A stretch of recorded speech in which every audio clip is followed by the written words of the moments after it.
Hello, good day sa tanan na. Good day sa lahat. For today's video, mayroon tayong natanggap na ASUS. Galing na ito sa Davao City. Problema nito is, nung dumating sa akin wala ng buhay. Kung makikita nyo sa video, yan, punong-puno ng thermal grease.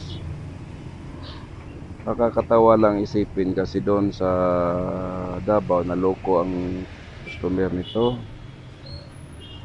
Buhay yung unit, pinalagyan niya lang ng thermal grease, siguro nag-overheating unit. Ngayon, sabi lang naman ng nagdala sa akin ito, pumayag daw siya sa halagang 8,000 paglagay lang ng thermal grease. Wala na tayong question doon kasi sa kanya din yun. Pero hindi na makatarungan yung presyo na yun.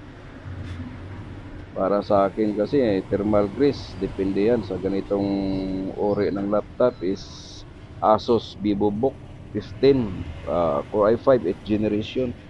Nasa ano lang ito sa akin nasa 500 pesos lang itong thermal grease nito. Hindi naman masyadong kahirapan naman. Pero ayun nga, trabaho din yan. Masilan din bilang part ng technician. Pero di naman dapat sisingilin ng mga abot ng 8,000 thermal grease lang. Ngayon, dumaan ng mga ilang araw simula nung nalagyan ng thermal grease. Ayun, namatay yung laptop. Hindi nagagana yung laptop. Chinik ko, mayroon naman siyang supply. Nung tiningnan ko yung motherboard, ayun, grounded, 0-0. Sinubukan kong i-revive para mabuhay. Nakita ko na yung issue niya. Pero matagal-tagal ko ring tinarbaho. Siguro umabot ng dalawang oras legit bago nahanap yung sirang pyesa.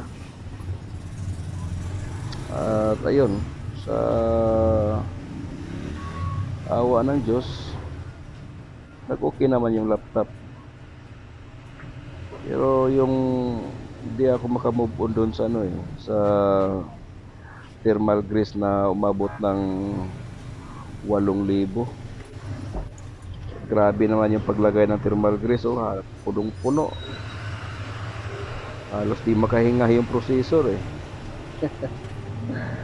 Makikita mo talaga yung yung galawang beginners. Tayo mga mga matagal na sa larangan ng pag-re-repair ng laptop, hindi tayo naglalagay ng sobra-sobra. Diyan pala makita mo na kung anong klaseng technician siya. At saka yung pagbigay ng mataas na presyo, hindi makatarungan yun.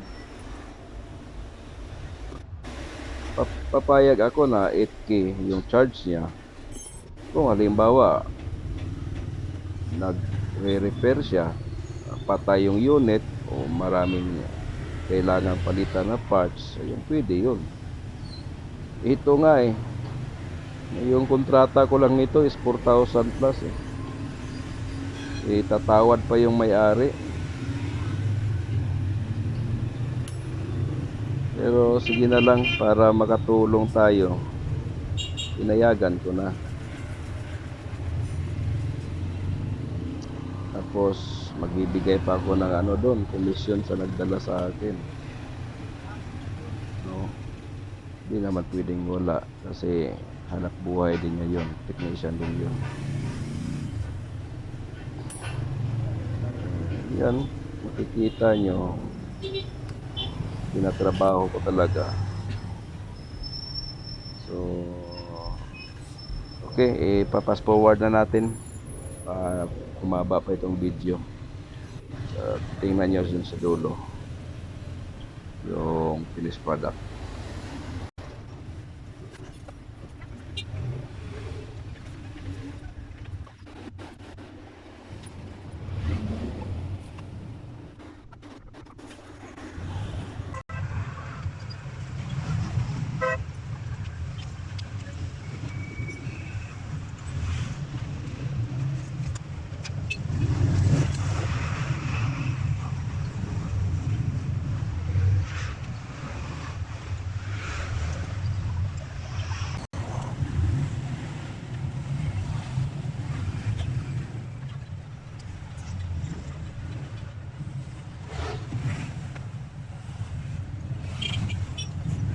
Okay guys, ito na yung final result. Yan, okay na yung laptop. Sa awa ng Diyos, nakaraos din yung laptop. Masaya na rin yung customer natin. Okay guys, salamat sa panonood. Thanks for watching. Bye.